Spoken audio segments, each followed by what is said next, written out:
Jai Gurudev. Jai Masters. What you're going to find out, if you decide you want to grow, change, become greater, is that you have different aspects of your being. Sometimes you want to do something, sometimes you don't. Sometimes you feel quiet, sometimes you feel crazy. Sometimes you feel like having people close to you, sometimes you feel like being alone. Have you noticed? There are different aspects of your being. Now, how are you going to deal with that? Because if you go with one, the other acts up. If you go with the other, then that one acts up. People have a lot of trouble with this. So people make the pole star of their life to try and do all of this. They want a job that's stable, but they want to be able to travel and be free. They want to have children, give meaning that they're serving and doing something, but they don't want to be bound and have to pick them up at soccer all the time. It's terrible to live in that because you're always in conflict. And then you're trying to think that it's about making a decision. Either which one do I go with, or what do I do that takes care of both? And you end up living inside of a hurricane, of a tornado, of very difficult. So what yoga teaches, which is too deep for most people, they don't have the time to pay attention, is instead of trying to choose between these things, or compromise between these things, or try to find something that supersedes, that takes care of all of them, and there are a lot of them in there, so good luck. Why don't you find out why it's that way? It's like, I think we just accept that it is that way. That's just the way it is. I've always been that way. Well, it's that way for a reason, just like everything outside is that way for a reason. So we have sciences that study things outside to find the reasons so that we can do things about it. Like gravity exists, we learned about it so totally that we were able to work with gravity to overcome it, to fly planes and rocket ships and things. It's the same thing inside. You don't have to sit there and say there's gravity, therefore I can't get off the ground, therefore what do I do with the part of me that wants to be like a bird? It is by understanding why things are the way they are, not by taking them the way they are and thinking, I have to deal with all these different parts of me. No, you don't. You have to find out why there are different parts of you. That's a whole different journey. One journey leads you outside to try to find people, places, things which are temporal and they keep changing and you keep changing. To me, Buddha said compassion is the highest state. I understand that now. It's what you feel when you understand you can get your stuff together inside, so it's not like that. And then you deal with people that are a flaming mess. They just have so many different things going on inside themselves, and you have compassion, not sympathy. Compassion is totally different than sympathy. Sympathy is, yeah, I get your brother, me too. I'm a mess also. I don't blame you. Right? If that happened to me, I'd be a mess also. Yeah, something similar happened to me. That's sympathy. Compassion is, wow, you haven't caught on yet? You don't have to live like that? I feel very sorry for you. Because you don't have to live like that, period. And I'm not talking about any one person or any one situation or male, female, or young or old, anything. You do not have to live inside of a flaming mess, which is what's going on in there. But you have to do it. You have to. Then you say, well, which should I pick? That's why I feel trouble with decisions. I'm supposed to pick one part of my being. Well, how would I know which one to pick? And how would I know what's going to take care of it? That's the biggest problem people have with their lives. I mean, how's a coach going to help you with that? All they can do is tell you what other people did. Or go ahead, pick which one you want, then get yourself a coach that helps you get it. You're just going to have the other part of your being come up later. That happens all the time. It's just like pushing out water. It comes up somewhere else. You can't win that way. It's a no-win situation. So you quiet down for a minute. You say, okay, right now it's a mess. There's a mess in there. Sometimes it's okay. When one part of my being really wants something and I'm getting it, it feels promising. I have great hope. Until either I don't get it, or it doesn't turn out to be what I thought it was going to be, or it ceases to satisfy that part of my being, or the other part of my being comes back in roaring colors. I start having nightmares as I suppress the other part of my being. Can anybody relate to what I'm talking to you about? There is a way out of this, and it is not by getting what a particular part of your being wants. Because like I said, I'm not going to lecture on that tonight. Go get it. One, you could lose it, and you know you could lose it. And the more you need it, the more you're afraid of losing it. So there, just another mess. Or try to get it, have somebody else get it. That's where jealousy comes from. Fear of loss. It's really complex, isn't it, in there? And then these different parts of your being, I don't usually talk to you about that, but there are different parts. And we're going to talk about, by the time you're done, you'll understand why there are different parts, and you'll understand what to do about it. Because there is a way that works. So you start off with, why is it this way? Not what do I do about it? I always teach you that. If you're sitting there saying, what do I do about the fact that I'm sad? You went in the wrong direction. If you're sitting there saying, what do I do about the fact that I'm lonely? You went in the wrong direction. Because you're going with one part of your being. All right? There are many, many other parts. It's just the part of the day. Problem of the day. All right?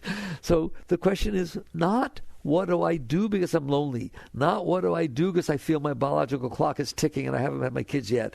What do I do because I don't feel I'm in a meaningful relationship and I'm not sure I ever was? And how do I... Right? You're trying to say, I'm not okay. What do I do about it? Yoga does not ask that question.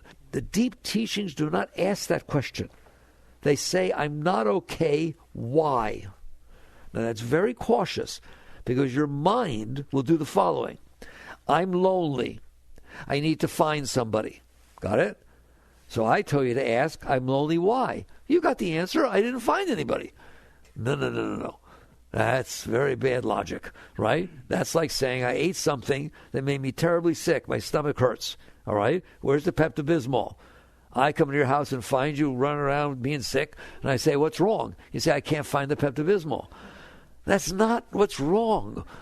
That's your attempt to placate what's wrong. Do you understand that? So if you're lonely and you think the answer is to find somebody, you're wrong.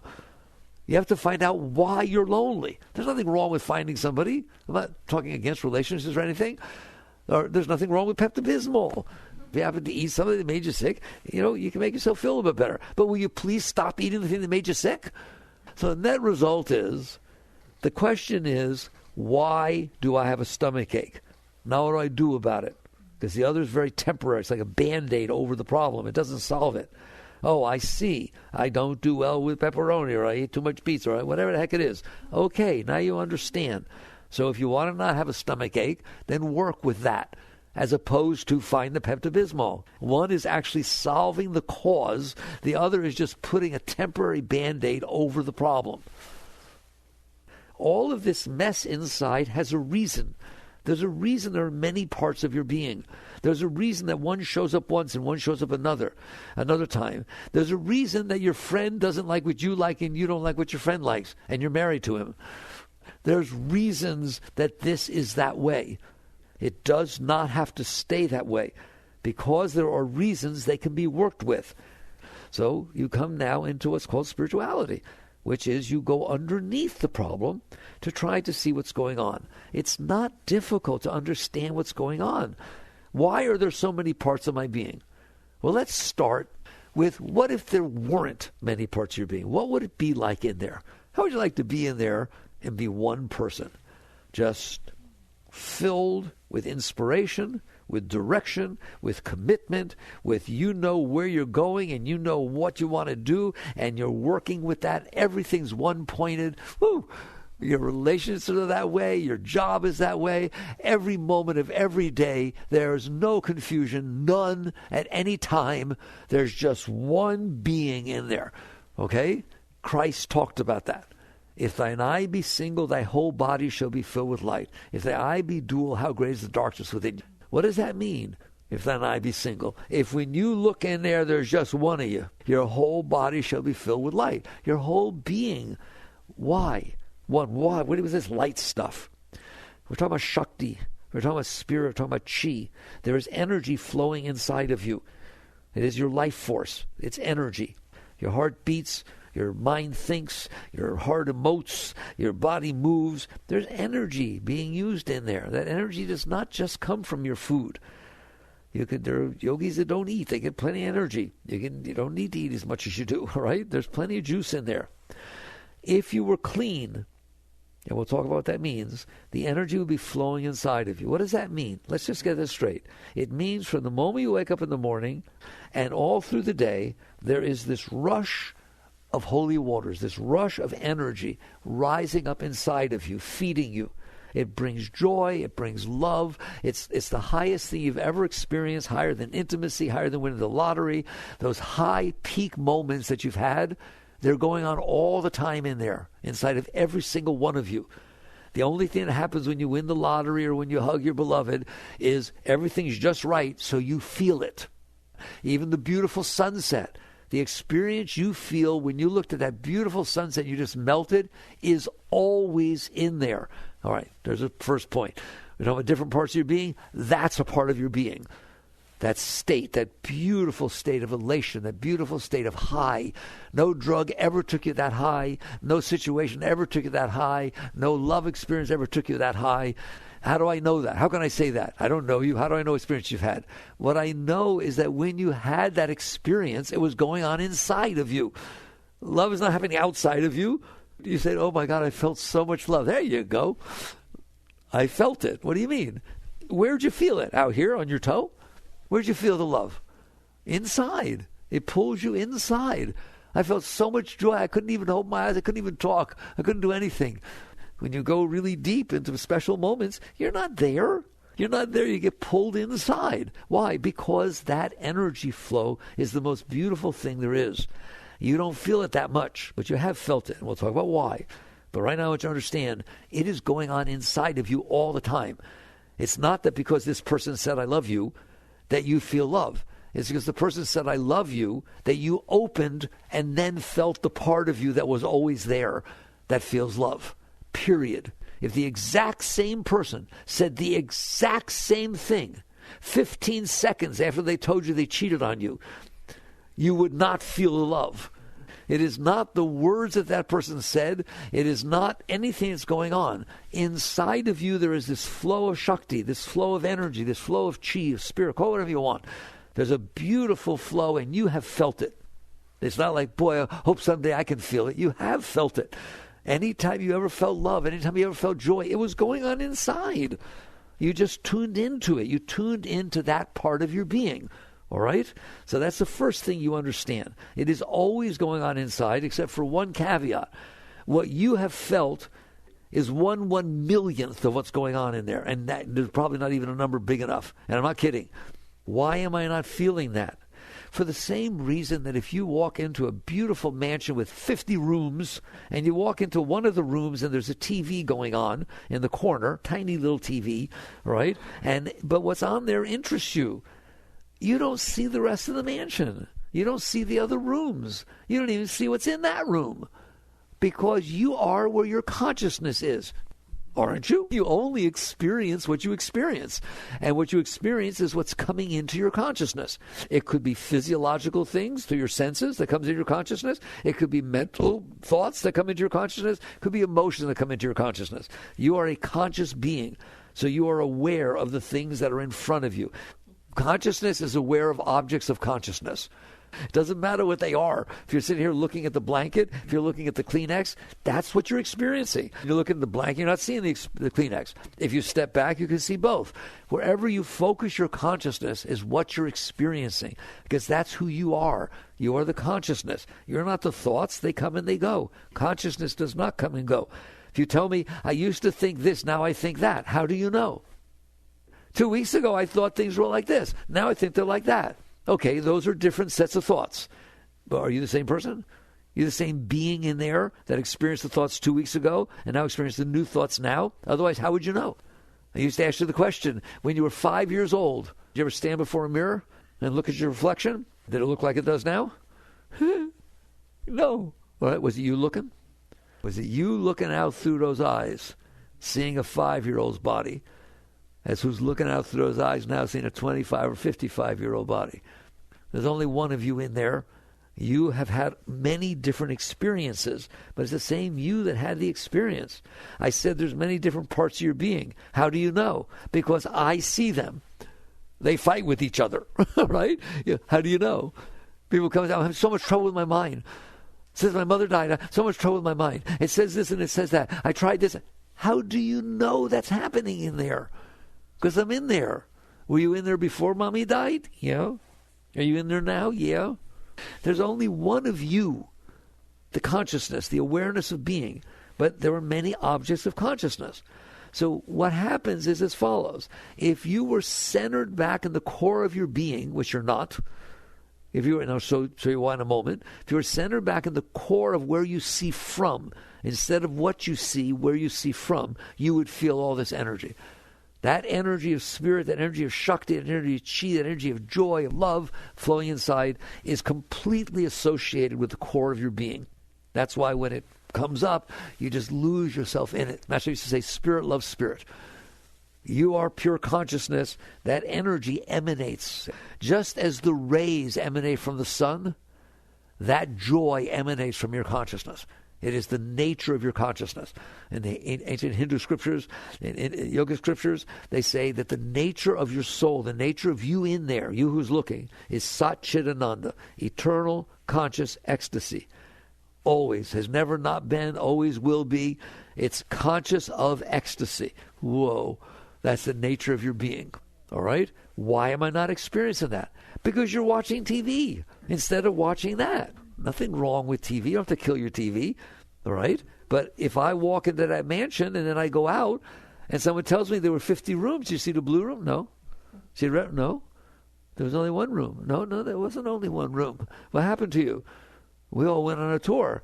Yeah, well, there was this TV in the one room, and it was really interesting, and I sat down, and that's what you experienced. So it's not that the rest is not there. It's not you're not there.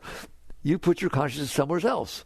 Wherever you put your consciousness, that's what you're going to experience. All right. So that's the foundation of understanding what's going on inside of you. You're a very, very high being. Nothing has ever changed that. Nothing ever will change that. You're as high as they come right now. The mansion is right there. Where? Of course you can't see it. You're looking at the TV. And as long as you're staring at the TV, that's all you're going to experience. As long as you're staring at these different aspects of your being, mentally, emotionally, and the things coming into your senses, you're not going to experience the core of your being. Why? Because you're focusing the core outside. You're going to experience in accordance to where you put your consciousness. You know that if you put your consciousness someplace that the rest of your being likes, you feel nice stuff. And if you put it someplace where it doesn't like, you feel terrible stuff. Of course. Put your consciousness on a butterfly. Put your consciousness on a rattling rattlesnake. You're going to have different experiences. Who? You. The same you. It's the same you that has those experiences is having a different experience. There is a state in which you are not putting your consciousness outside of yourself, whether it be onto thoughts, emotions, or things are coming into your senses. Consciousness can rest back within itself. It can be itself. That's called self-realization. That's what the whole thing's about, is coming back to the seat of self, coming back to not what you see, but where you see from, the essence of your being, the core of your being. When you do, the more of this joy, this ecstasy, this love that you feel all the time. You don't need to put it on some place that feels good to you, because you feel good all the time. There's a starting position. Okay, fine. If that's my natural state, why are there so many different parts of my being? Part that likes somebody, doesn't like somebody, wants somebody, doesn't want somebody. It's hilarious. It's crazy in there, all right? Because you've had different experiences during your life, and when you have these experiences, they come in, and your consciousness experiences them, all right? But then they leave. They go. They're gone. When you were little, it's not happening anymore. Your divorce happened 3 years ago. Somebody didn't say something nice yesterday. It's over. It comes in, and then it goes by. But it doesn't inside of you, does it? It leaves an impression on your mind. That impression in yoga is called a samskara. All right? It's just a pattern of energy that you kept inside, even though it was not happening outside anymore. I do this over and over because it's the most important thing you could ever learn. All right? It happens all the time, doesn't it? Somebody says something not nice to you walking by, whatever it is, hits you wrong. It doesn't go away because they went away. You keep thinking about it. You keep it inside of you. There's stuff inside of you from 20 years ago. There could be stuff inside of you from 50 years ago. All right? So it gets stuck in there. That thing that got stuck in there, I'll call it a samskara, that pattern of energy that didn't make it through you, becomes the seed of a part of your being. So you were good friends with Sally, Mary, and George, all right? And then someday you called out to Sally, and she didn't say hello back. You were unified, and we're a thing, we're a group, we're a clique, okay? Now all of a sudden, Sally doesn't say hello, right? That hurt. That was like one moment in your life. It doesn't matter. Sally no longer fits in with the other group anymore. Not inside of you. If you see the other people that were part of your group, you get all excited. Your heart opens up. You want to talk. You see Sally. I'm telling you, all it takes is one time. Just, Sally, hi. She doesn't say hello back. You're going to get weird about Sally. Therefore, you didn't let it go. You kept it inside of you. Now when you see Sally the next time, you might avoid her. You are sure not going to feel the same thing you do for Mary and George. So you start to build, I don't want to call it a personality, but a fragment, a segment of your personality has a thing going about Sally.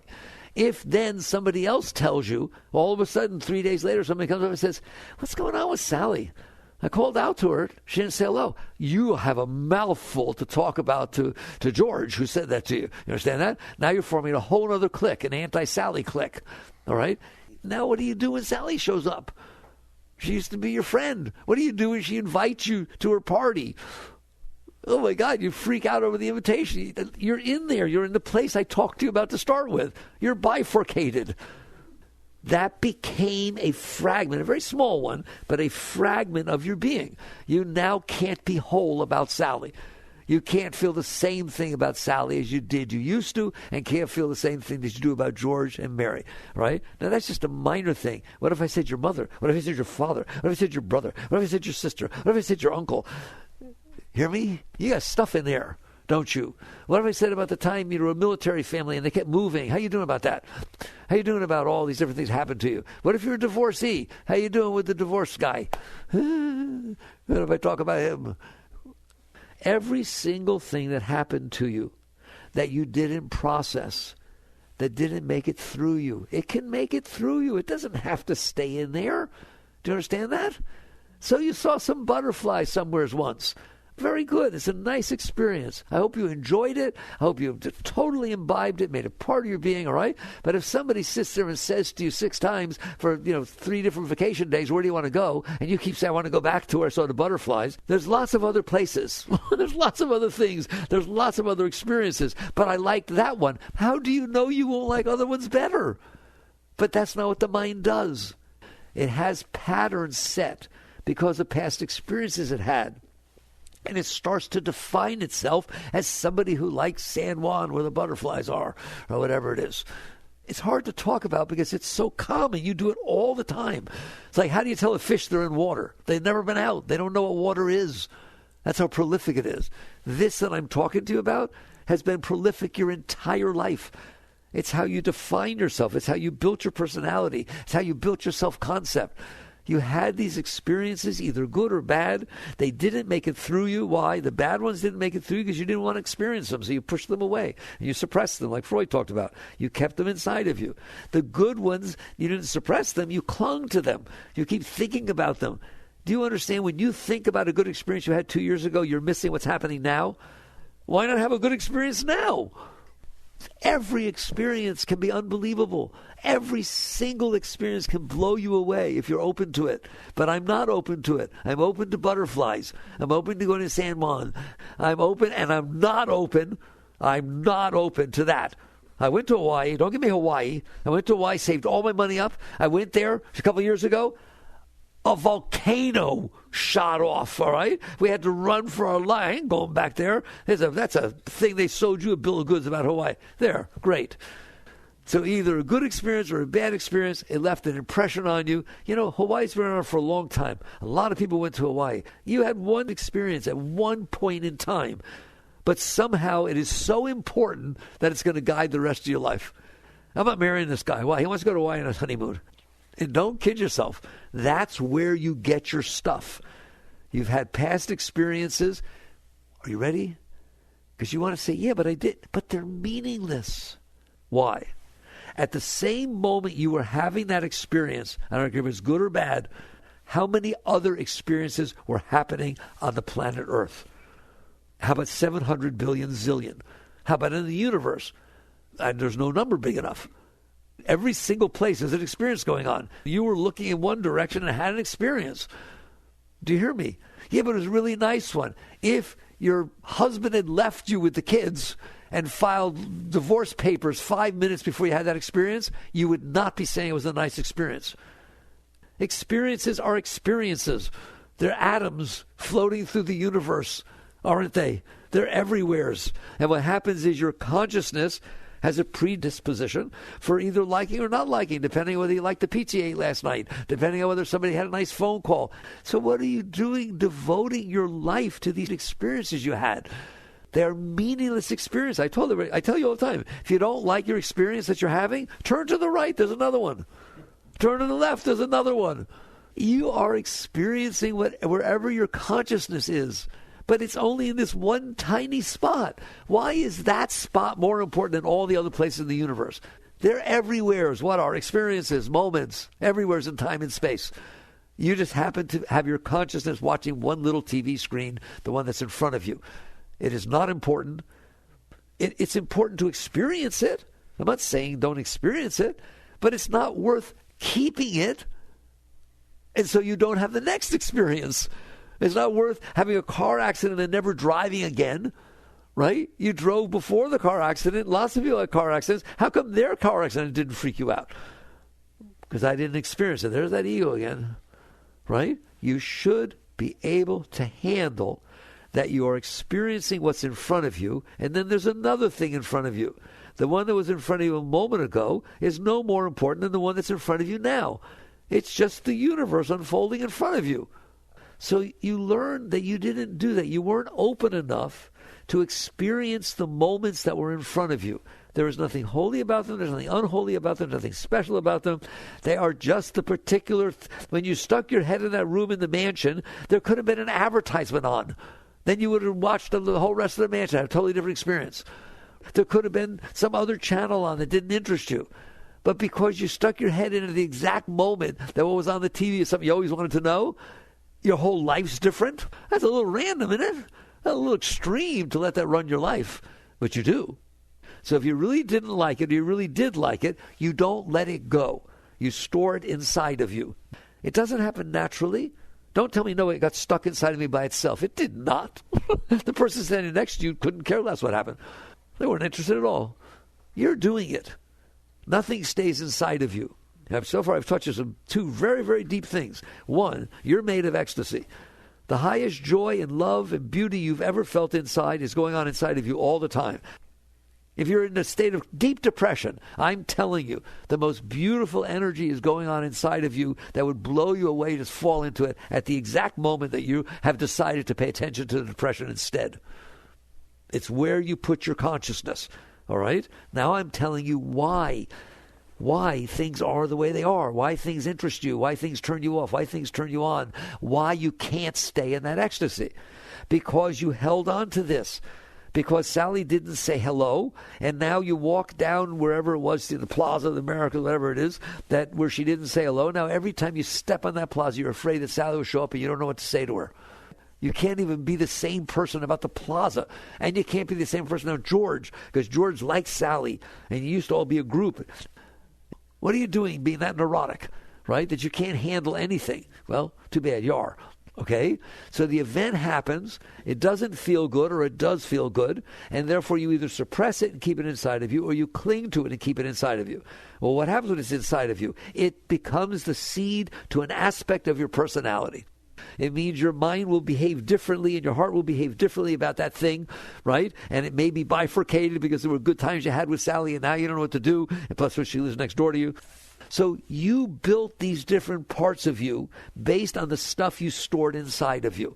They are what your mind is going to think about. Your mind is going to feel sensitive. If you watch a movie, right, and they say, you know, this actress, Sally Fields, is in it, and I don't want to watch it. I've had enough Sallys for the day. So I'm just trying to show you, you have many aspects of your being. That's why. Because you bifurcated, you split. It's like if I have a river flowing, that's your Shakti, flowing clean. Take one rock, just one rock, stick it in, you get multiple flows. There's on the right side and the left side, then there's a spray. All of a sudden there's different aspects of your being. There wasn't before, there was just this flow. That's what's happening. Every time you store this garbage, it's not reality. It's something that happened that's finished, but it didn't get finished inside of you. It's like indigestion. You do need the Pepto-Bismol. You weren't able to digest Sally not saying hello. You weren't able to digest that somebody beeped at you. You weren't able to digest this, whatever, everything. You have ruined your life. You can't live properly. Why? Because you broke yourself into all these pieces. And how long will they stay in there? Do you have stuff in there from your childhood? Yes or no? If there's stuff that happened to you, stored it inside, it's going to get bifurcated in there. It's going to get all weird in there because there's different things. Here, if your blankie was blue and they took it away too soon, you got a whole thing in there about blue blankies. If you got married and the whole tone of all the marriage stuff was this beautiful pastel blue, you now got trouble with blue. Because at any given moment, you don't know who's coming up, the blankie blue or the marriage blue. It's tough to live in there, isn't it? All right? So net result is, once you store this stuff inside of you, the flow of your energy, the beautiful flow of your energy flows through that, and your mind talks different ways and your heart feels different ways, because those are the result of the flow going through all your garbage. And now you're in there trying to be okay. You don't know what to do. You don't know where to go. You don't know to marry or not, or who or what. Oh, you don't, right? And you think the answer is to solve it. There is no solution to it. Now let's get down to business. What's the answer? If you now understand why it is that way, what the cause is, and you do, whether you like it or not, I've taught you. I'm in trouble, all right? I've taught you why it's like inside of you. Yoga taught you. I didn't teach you. Those who meditated enough to get clear and see this inside. Oh, that's what's happening. You know who else said it? Skinner. Man is the sum of his learned experiences. Now, he's not right. You are not the sum of your learned experiences. Your personality is, your mind is, your personal heart is. You are the one who notices. Everything I said to you, you know what's going on in there. All right? So that's the only bone I got to pick with him, right? Is he's calling you what you're watching. That's like saying, you are the TV show you're watching. No, you're not. You're the one who's watching. But it might as well say you're it, because you don't know you're the one who's watching. You're sucked into the thing, right? So you're totally invested in your personality, aren't you? You're totally invested in what you like and what you don't like and what you want and what you don't want and who you like and who you don't. You just became the TV show. That's not who you are. It's what you're watching. But no, we're invested. We think it's important what we like and we don't like. You like and don't like because of the experience you've had. If you had different experiences, you'd have different feelings about things. Even things you're really strong about. Your political opinions, your social opinions, your really strong ones. If you had different experiences, they'd be talking differently. Your thoughts of your mind and the feelings of your heart are the projection, the energy's projection of the stuff you've stored inside. It finds a way to tiptoe through the tulips, if you will, all this stuff you got in there. And if it can make it through, you feel some juice. Oh, I like that person. All right, wait till they do something. Wait till they just do one thing or don't do something. You're not going to like them so much. All right? You think there's something wrong with me. I like people and then I don't like it. I'm so judgmental. Of course you are. You have all this garbage in there. And so the energy manages to flow through it. And your heart opens, you feel right? Then something happens, it hits one of those things, and it doesn't flow through there anymore. All of a sudden you're cold. You see people like that, moody. All right? Master once gave a talk, Yogananda once gave a talk, maligning malignant moods. He liked alliteration. How to get rid of all those frickin' moods. Right? Don't say that's just the way I am. It is not the way you are. It is something you are watching. You were open, now you're closed. You felt love, and now you don't. And maybe even feel disdain for the same person. Shh, don't tell anybody. And it could take 1 second for it to go from one to the other. All right? It's because you got all that garbage in there. And whatever happens, the energy flow shifts, and it makes you happy, makes you sad, it does whatever. All right?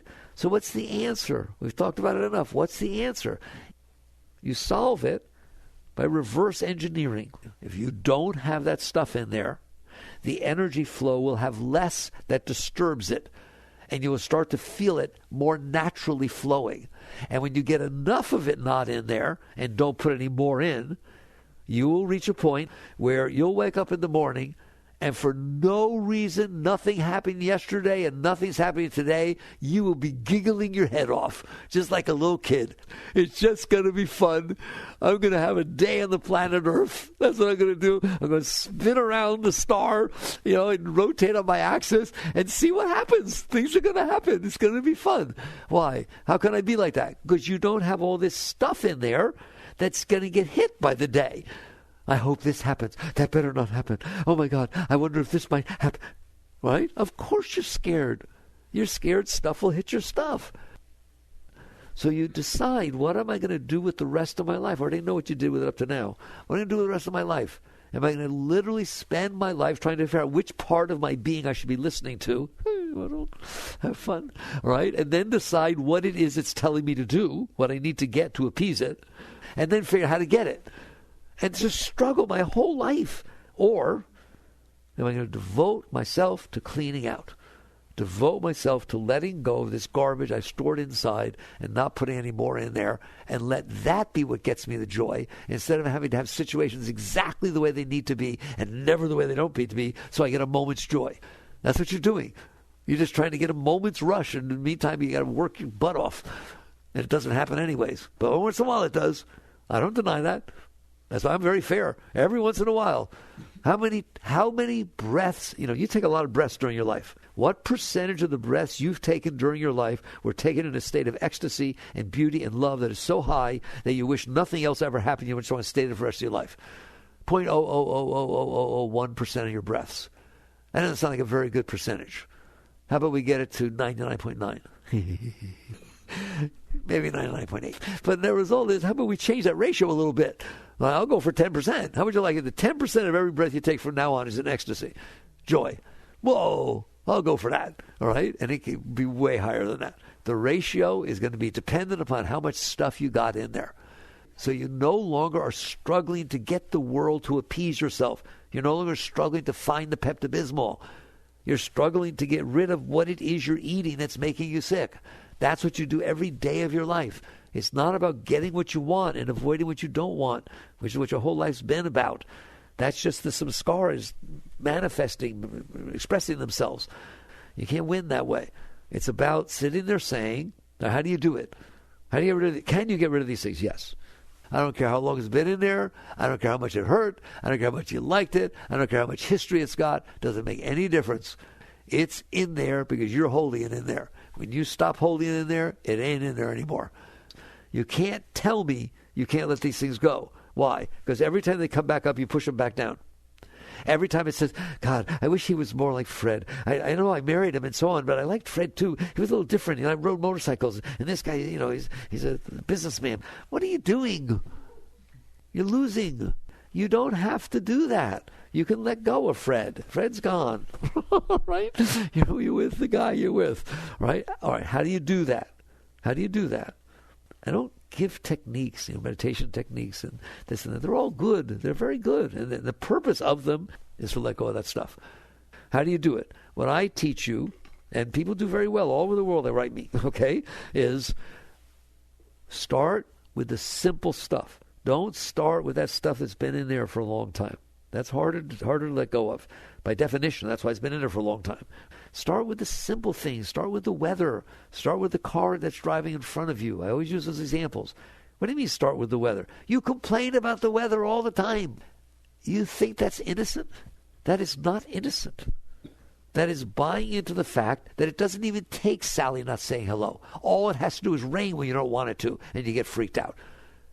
I'm moving. Why? It rained on my birthday. I'm not going to be a place where it rains. What, you're moving? Give me a break. You're doing the exact same thing with the weather that I just gave you the rap about Sally. Do you understand that? You're letting it ruin your life. You have to decide, I don't want to be like that. I don't want to be like that. If it rains, it rains. If it's hot, it's hot. Don't worry, it'll change. If it's cold, it's cold. In fact, not only do I want to accept the weather, I want to enjoy the weather. If somebody asks you, what kind of weather do you like? You look at the what do you mean? It's like saying, what kind of air do I like breathing? It's like, I like weather. I like weather. How about you? I like rain, snow, cold, hot, breezy, humid. But doesn't humid make your hair curl? Yeah, I like it. Frizzy hair day. Why can't you like it?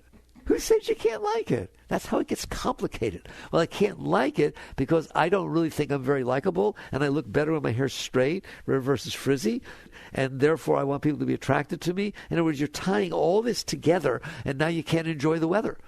Like Einstein didn't care what his hair looked like. Take a look at his pictures, right? Frizzy. Frizzy's not even a word, man. All right? It's like he didn't care. He wasn't in that game. Well, you don't have to be in it either. And people really liked Albert. You hear me? And they'll really like you too. Okay?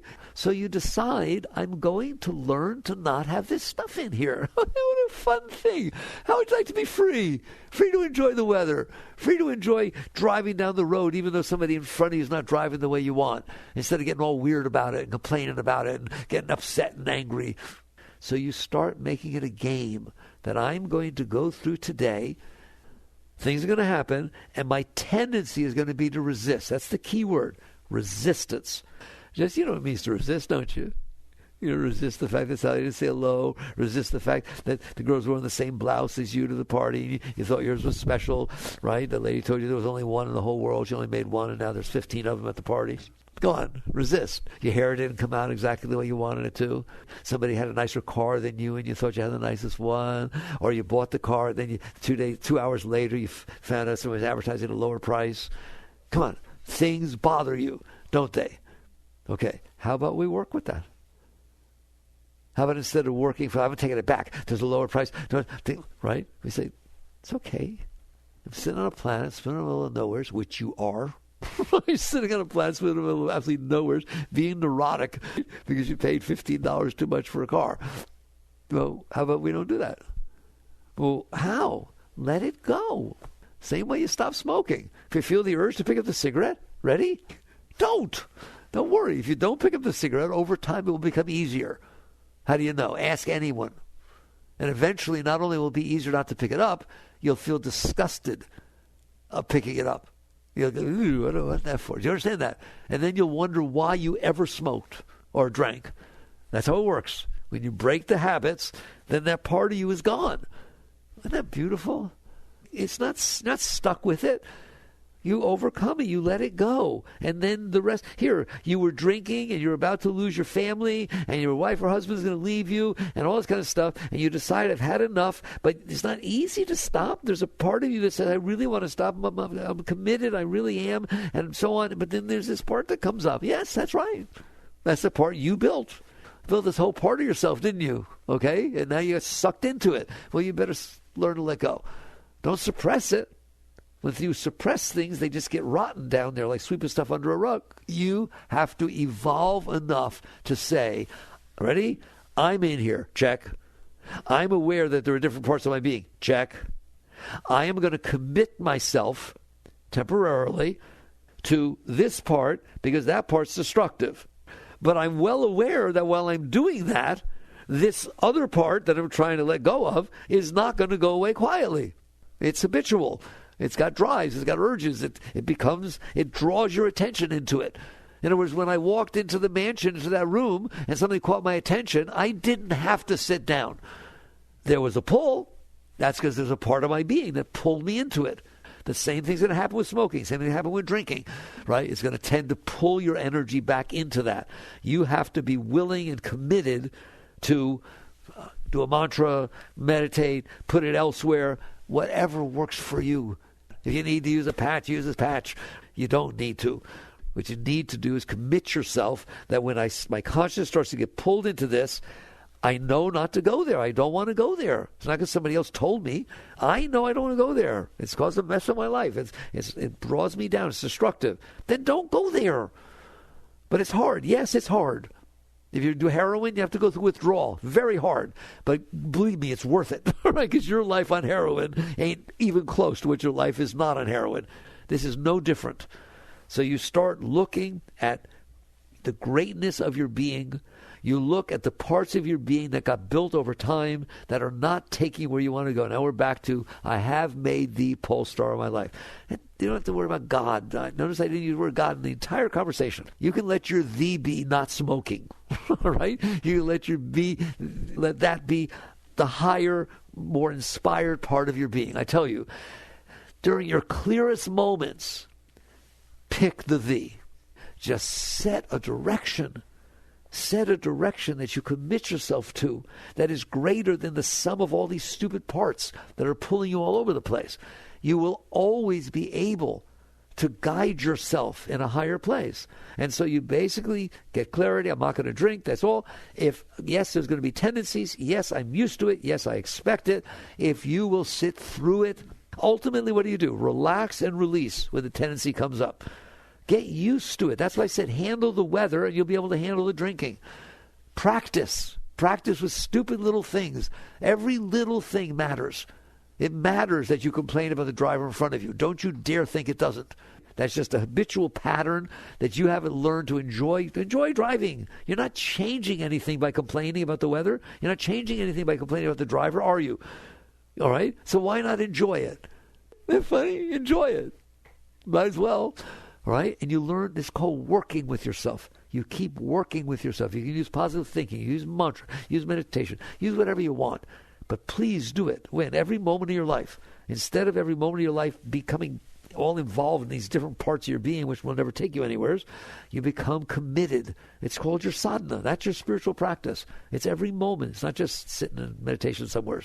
And you keep raising yourself. And what will happen, just like you know, if you stop smoking, over time you'll stop wanting to smoke. If you stop drinking, you won't even believe. You'll feel terrible. These reformed AA people, you don't talk to them. Oh my God, I saw the light and it was my whole life changed. Well, thank you. They love AA, right? It helped them with it straight to life. Well, you can do this with yourself. And what will happen when you learn to do it with the little things in your life, little means there's no benefit to not, so do it. You're going to find out that mommy will come back up and you let her go. It's easy to let mommy go. She's been dead for 30 years. What's she doing in there? And you just let them go when they come up. And I'm telling you, if you will do that, this stuff will go. And the more that goes, the more you'll start to feel strength and power within yourself. If thine eye be single, thy whole body shall be filled with light. If thy eye be dual, isn't that neat that Christ said that? All right? It's true. So you work with yourself. Yogananda wrote that chant, I have made thee pole star of my life. Though my sea be dark and my stars be gone. In other words, I don't care what I'm going through. It doesn't matter. If I feel tendencies, urges, it doesn't matter. I'm aiming there. That's where I'm going. All right? It's called transmuting the energy. I'm going to take the energy that used to go down, and I'm going to bring it up. That's what pranayama is all about. All the spiritual techniques are about what I'm talking to you about. You figure out what works for you. Start with the little stuff. And wait till you see what happens to your life. Everything in your life will become beautiful. Why? Because you became beautiful. You are a great being. All right? So you work with these things. Jai Gurudev.